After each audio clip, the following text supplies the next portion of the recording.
بسم اللہ الرحمن الرحیم۔ السلام علیکم ناظرین، آج ہم اس ویڈیو میں سعودی عربیہ میں رہنے والے غیر ملکیوں کے حوالے سے کچھ اہم اور ضروری خبریں شیئر کریں گے، اور اگر آپ سعودی عربیہ کی خبروں سے باخبر رہنا چاہتے ہیں تو ہمارے چینل کو سبسکرائب کر دیں اور بیل آئیکن کو پریس کر دیں تاکہ ہماری ہر نئی ویڈیو آپ تک بآسانی پہنچ سکے۔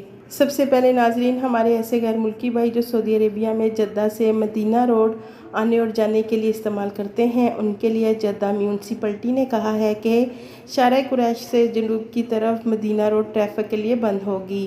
مدینہ روڈ کے مذکورہ مقام پر پیدل چلنے والوں کا پل ہٹانے کے لیے شاہراہ کو جمعرات کو جزوی طور پر بند کیا جا رہا ہے، اور یہ پل جمعرات سے جمعہ 11 بجے تک بند کیا جائے گا۔ اس لیے مدینہ روڈ پر ٹریفک کو رواں رکھنے کے لیے گاڑیوں کو متبادل راستہ اور سروس روڈ استعمال کرنا ہوگا۔ ناظرین، میونسپلٹی نے مقامی شہریوں اور مقیم غیر ملکیوں کو پریشانی سے بچنے کے لیے اہلکاروں کو تعینات کیا جائے گا۔ ناظرین، کیا آپ کو معلوم ہے کہ دنیا کا گرم ترین شہر کون سا ہے؟ آج ہم آپ کو بتائیں گے کہ دنیا کا گرم ترین شہر مکہ مکرمہ ہے، جہاں آج 6 ستمبر بروز بدھ کو درجہ حرارت 50 ڈگری تک پہنچ گیا ہے۔ ناظرین، سعودی محکمہ موسمیات کے ماہرین کا کہنا ہے کہ مکہ مکرمہ میں محسوس کی جانے والی گرمی کے علاوہ گرم تپتی ہوا چلے گی، جبکہ یہ کیفیت جمعہ تک جاری رہے گی۔ ماہرین نے یہ بھی کہا ہے کہ تمام لوگ انتہائی گرم موسم میں دوپہر کے وقت دھوپ سے بچنے کی کوشش کریں۔ اس کے ساتھ ساتھ مدینہ منورہ کے ساحلی شہر میں تیز ہوا چلے گی، جبکہ سمندر میں اونچی اونچی موجیں بھی اٹھیں گی۔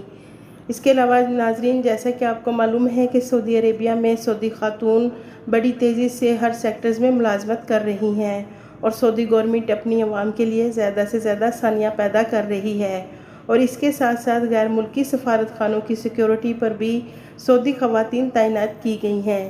تو ناظرین، ایک اور خبر کے مطابق crown prince camel festival Taif میں خواتین کے انٹرنیشنل اونٹ ریس میں خلود الشمری نے چوتھی پوزیشن حاصل کی ہے۔ ناظرین، کیمل ریس میں سعودی خاتون نے پہلی بار اس میں حصہ لیا اور چوتھی پوزیشن حاصل کی۔